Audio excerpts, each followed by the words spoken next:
আচ্ছা, আপনার কি কখনো এরকম হয়েছে যে আপনার হাতে কিছু কাজ রয়েছে যেটা আপনি দীর্ঘদিন ধরে ডিলে করে যাচ্ছেন, প্রোক্রাস্টিনেট করে যাচ্ছেন, কাজ শুরু করার কোনো মোটিভেশন পাচ্ছেন না এবং অনেকগুলো টেকনিক আপনি অলরেডি ইউজ করেছেন, প্রোমোডোরো টেকনিক, কাজকে ছোট ছোট ভাগে ভাগ করা, ইভেন ঘন্টার পর ঘন্টা মোটিভেশনাল ভিডিও দেখা, কিন্তু এরপরেও এগুলো শুধু 1 থেকে 2 দিন কাজ করে তারপরে আবার আপনি কাজকে প্রোক্রাস্টিনেট বা ডিলে করা শুরু করেছেন। আর এটার কারণ হচ্ছে, যেটা অনেকেই জানেন না, যে আপনার ব্রেনের রিওয়ার্ড প্রিডিকশন সিস্টেম এটা নষ্ট হয়ে গেছে। নষ্ট হলেও ঠিক করা যাবে। আজকের ভিডিওতে 6টা মেথডের কথা বলবো যেটা ইউজ করে আজকে থেকেই আপনার প্রোক্রাস্টিনেশন বা কাজকে ডিলে করার যে প্রবলেম, সেই প্রবলেমকে আপনি সলভ করতে পারবেন। নাম্বার 1 হচ্ছে ডোপামিন প্রিলোড। প্রিলোড মানে তো আমরা জানি যে আগে লোড করা, এবং ডোপামিন সম্বন্ধে আরও জানি, সেটা হলো যে ডোপামিন হচ্ছে একটা মোটিভেশনাল হরমোন বা অ্যান্টিসিপেশন হরমোন, যেটাই বলি না কেন। এই পদ্ধতিতে আপনি যে কোনো কাজ করার আগে আপনার মোটিভেশন বা ডোপামিনকে প্রিলোড করবেন। কীভাবে করবেন একটু পরে বলছি, বাট জিনিসটাকে একটু সহজ করে বলি। অনেক সময় আমরা যখন খেলাধুলা করি, খেলাধুলার মাঝখানে আমরা গ্লুকোজ পানি খাই যেন আমাদের এনার্জি হয়। সেটা হচ্ছে গ্লুকোজ লোড করে আমরা আরও এনার্জি পাই। কিন্তু কি হবে যদি আপনি প্রথমে একবারে গ্লুকোজ খেয়ে নেমে পড়েন? আপনার এনার্জি কিন্তু আরও বেশি থাকার কথা, রাইট? ঠিক একইভাবে আপনি কোনো কাজ করার আগে যদি বোরিং কাজ হয়, আপনার ডোপামিন খুব কম নিঃসৃত হবে। আপনি 1 ঘন্টা ধরে একটা পড়াশোনা করছেন ভার্সেস আপনি ফেসবুকে বা টিকটকে রিল দেখছেন।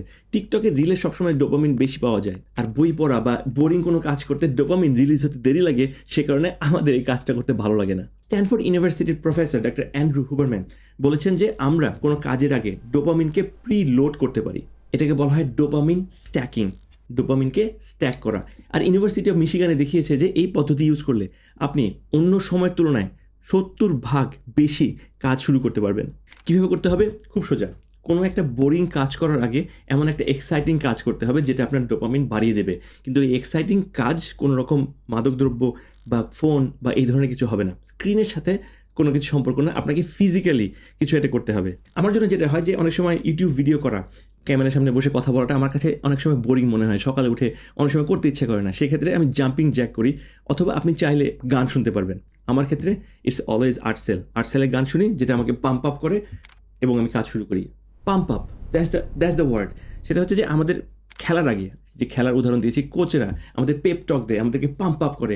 অনেক সময় বলা হয় যে জাস্ট ডু ইট, কিন্তু জাস্ট ডু ইট এটা করাটা কিন্তু অনেক সময় কঠিন হয়ে যায়। এই কারণে ডোপামিন প্রি লোডের মাধ্যমে আপনি আপনার ব্রেনকে হ্যাক করে তারপরে কোনো একটা কাজ করতে পারবেন। দেখবেন যে খুব সহজে সেই বোরিং কাজটা শুরু করাটা আপনার জন্য ইজি হয়ে যাবে। নাম্বার টু মেথড হচ্ছে খুবই ইন্টারেস্টিং একটা মেথড।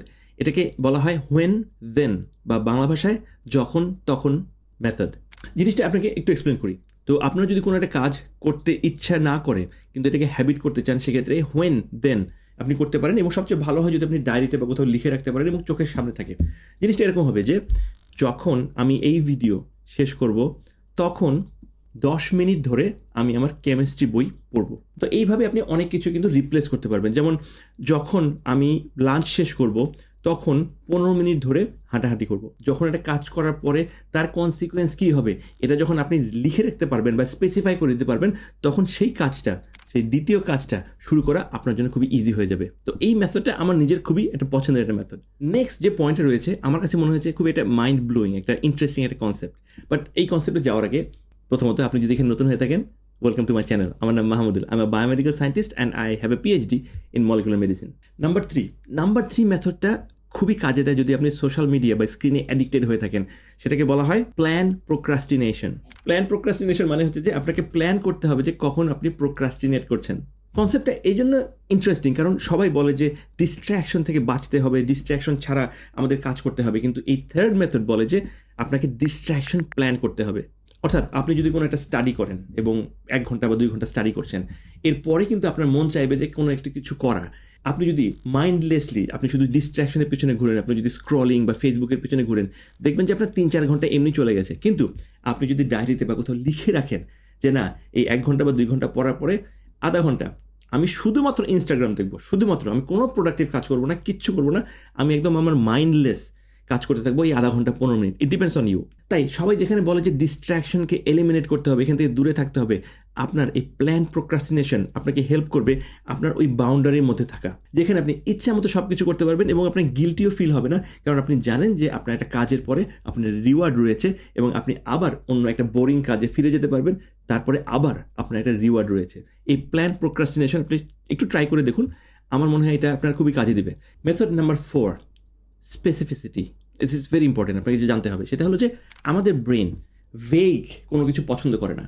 যেমন আমরা যদি বলি যে আমাদেরকে প্রেজেন্টেশন করতে হবে, এটা একটা ভেগ জিনিস। কখন করতে হবে, কেন করতে হবে, কতটুকু করতে হবে, এটার আউটকাম কি, এই সবগুলো জিনিস যদি আমরা না জানি, আমাদের ব্রেন মোটিভেটেড হয় না সেই কাজটা শুরু করার জন্য। কারণ ব্রেনের জন্য এটা একটা ওপেন লুপ, এটার কোনো রেজাল্ট বা আউটকাম নেই। তো আপনি যদি প্রফেশনাল হন অথবা স্টুডেন্ট হন, যে কাজটি আপনি করতে চাচ্ছেন না, প্রোক্রাস্টিনেট করছেন, ডিলে করছেন, এটা করার জন্য আপনাকে 3টা ইনফরমেশন আপনাকে নিজেকে দিতে হবে। তার মানে আপনি যদি একটা প্রেজেন্টেশন রেডি করেন, আপনাকে ডায়েরিতে লিখতে হবে যে কি করছেন। আমি মার্কেটিংয়ের জন্য সাপোজ কথার কথা একটা প্রেজেন্টেশন রেডি করছি। নাম্বার 2, কখন করছেন আপনাকে বলে দিতে হবে, ঠিক আছে সকাল 10টা থেকে 12টা পর্যন্ত এই 2 ঘন্টা আমি এই কাজটা করছি। এবং নাম্বার 3 যেটা স্পেসিফিক আউটকাম, এই 2 ঘন্টায় আমি 8টা থেকে 10টা, এবং স্পেসিফিক করতে হবে 8টা থেকে 10টা না, এই 2 ঘন্টায় আমি 8টা অথবা 10টা, ডিপেন্ড করে যে আপনি কী কাজটা করছেন। সো কী করছেন, প্রেজেন্টেশন। কখন করছেন, 10টা থেকে 12টা। আউটকাম কি, 8টা স্লাইড রেডি করব। আপনি বিশ্বাসও করবেন না যে আজকে থেকে যে কোনো কাজ করার আগে আপনি যদি জাস্ট 15 থেকে 30 সেকেন্ড সময় নেন এবং এই 3টা জিনিস লেখেন যে কী করছেন, কখন করছেন এবং স্পেসিফিক আউটকাম কি, 1 সপ্তাহের মধ্যে দেখবেন যে আপনার প্রোডাক্টিভিটি 2 গুণ, 3 গুণ, 5 গুণ হয়ে গেছে। কারণ আপনার ব্রেন জানে কী করতে হবে এবং খুব অল্প সময়ে আপনাকে আরও বেশি প্রোডাক্টিভ করতে হেল্প করবে। মেথড নাম্বার 5 খুব খুব কাজ করবে যদি আপনার ADHD বা অথবা ফোকাস করার কোনো সমস্যা থাকে, আর সেটা হলো body double effect. Body double effect অনেকটা গ্রুপ স্টাডির মতো, কিন্তু গ্রুপ স্টাডিতে যেখানে সবাই সবার মতামত শেয়ার করে কি শিখলো বা না শিখলো, এই বডি ডাবল ইফেক্টে আপনি কোনো একজনের প্রেজেন্সে কোনো একটা কাজ করবেন, কিন্তু আপনাদের কথা বলা বা ডিসকাশনে কোনো প্রয়োজন নেই। জিনিসটা শুনতে অবাক লাগছে, রাইট? কিন্তু স্টাডিতে দেখা গিয়েছে যে আপনার সামনে কেউ যদি কোনো একটা কাজ করে সাইলেন্টলি, আপনারও ইচ্ছা করবে সেই কাজটা শুরু করার। আমাদের মধ্যে যাদের ADHD রয়েছে বা যাদের ফোকাস করতে সমস্যা হয়, তাদের মধ্যে একটা প্রবণতা দেখা যায় যে কাজকে অ্যাভয়েড করা।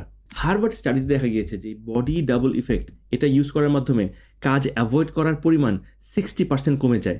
সেক্ষেত্রে কী করতে পারেন, আপনি যদি জুম কলে থাকেন বা ভিডিও কলে থাকেন, আপনি জাস্ট কোনো একটা ফ্রেন্ডকে হয়তো জিজ্ঞাসা করতে পারেন যে আপনার সামনে জুম কল থাকবে, আপনার কথা বলার দরকার নেই, আপনারা 2 জন মিলে স্টাডি করবেন কিনা। এবং এখানে আমেরিকাতে আমি এটা দেখেছি যে এটা খুবই পপুলার একটা মেথড, এবং বিভিন্ন গ্রুপ রয়েছে যারা জুম কলে আসে, কোনো কথা বলে না, যা শুধু স্টাডি করে। আপনি যদি আমার সাথে স্টাডি করতে চান, প্লিজ কমেন্টে জানান, সেক্ষেত্রে আমি আপনাদের সাথে লাইভ 2 থেকে 3 ঘন্টা ডিপ ফোকাসের মাধ্যমে স্টাডি করব, যেখানে আপনি আমার সাথে বডি ডাবল ইফেক্ট এটা এক্সপিরিয়েন্স করতে পারবেন। আর প্রোক্রাস্টিনেশন এবং কাজকে ডিলে না করার 6th মেথড হচ্ছে স্ট্রেস কন্ট্রোল থ্রু ব্রিদিং। অ্যামাজনের ফাউন্ডার জেফ বেজোসের এটা খুবই পপুলার একটা কোট রয়েছে। যদি বাংলায় বলি, কোটটা এরকম যে স্ট্রেস আমাদের কাজ না করা থেকে আসে না, বরং কাজকে ডিলে করা থেকে আসে। কথাটা কিন্তু সত্যি। আমরা যখন কাজটা ডিলে করি তখন আমাদের ব্যাক অফ দ্য মাইন্ড সবসময় এটা চলতে থাকে যে এই কাজটা করছি না, আর এটার কারণে স্ট্রেস হয়, এবং স্ট্রেস আমাদের কাজকে আবার ডিলে করে। তো এটা একটা লুপের মতো, এবং এই লুপকে ভাঙার জন্য আপনাকে স্ট্রেস কন্ট্রোল করতে হবে, এবং স্ট্রেস কন্ট্রোল করতে পারবেন স্পেসিফিক ব্রিদিংয়ের মাধ্যমে, যেটাকে বলা হয় বক্স ব্রিদিং। এই বক্স ব্রিদিংয়ে আপনাকে 4 সেকেন্ড শ্বাস নিতে হবে, 4 সেকেন্ড ধরে রাখতে হবে, 4 সেকেন্ড নিঃশ্বাস ত্যাগ করতে হবে, এবং 4 সেকেন্ড ধরে রাখতে হবে। রিসার্চে দেখা গিয়েছে যে মাত্র কয়েকবার বক্স ব্রিদিংয়ের মাধ্যমে আমাদের প্যারাসিম্প্যাথেটিক নার্ভাস সিস্টেম অ্যাক্টিভেট হয়, যেটা আমাদেরকে রেস্ট মুডে নিয়ে যায়।